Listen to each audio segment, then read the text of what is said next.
Atentos, mi querida gente. Atentos, muy atentos. A, B, B, C, K, Ch, Ch, D, D, E, F, G, R, H, I, J, K,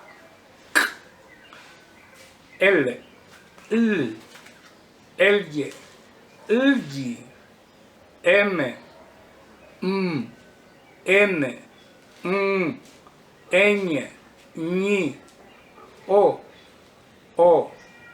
P, Q, R,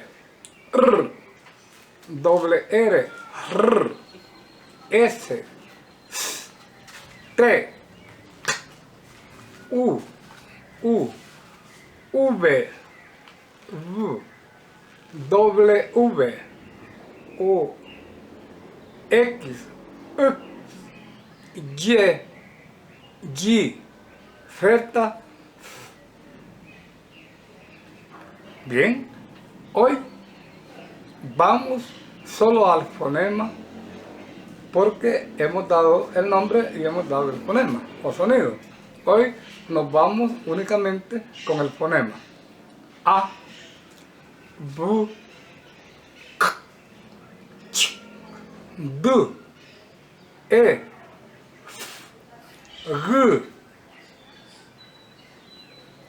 I,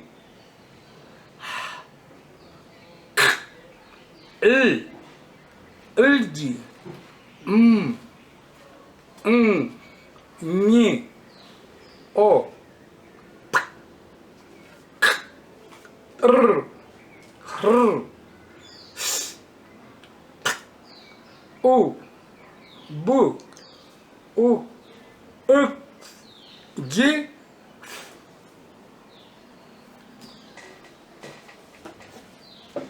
Bien, eso es algo que si el niño lo maneja, su rapidez y su seguridad está afianzada para leer y para escribir.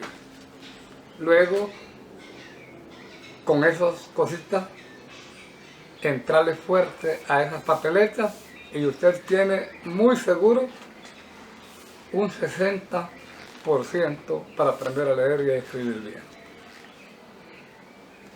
Bien, estaremos más en contacto, estaremos más cerca a partir de este momento. Tengan paciencia, por favor, que esto empieza para que aseguremos más y mejor esos libros con los que ustedes están trabajando. Muchas gracias. Feliz día.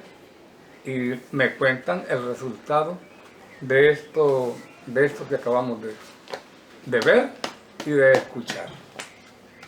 Pasen buen día. Muchas gracias y hasta luego.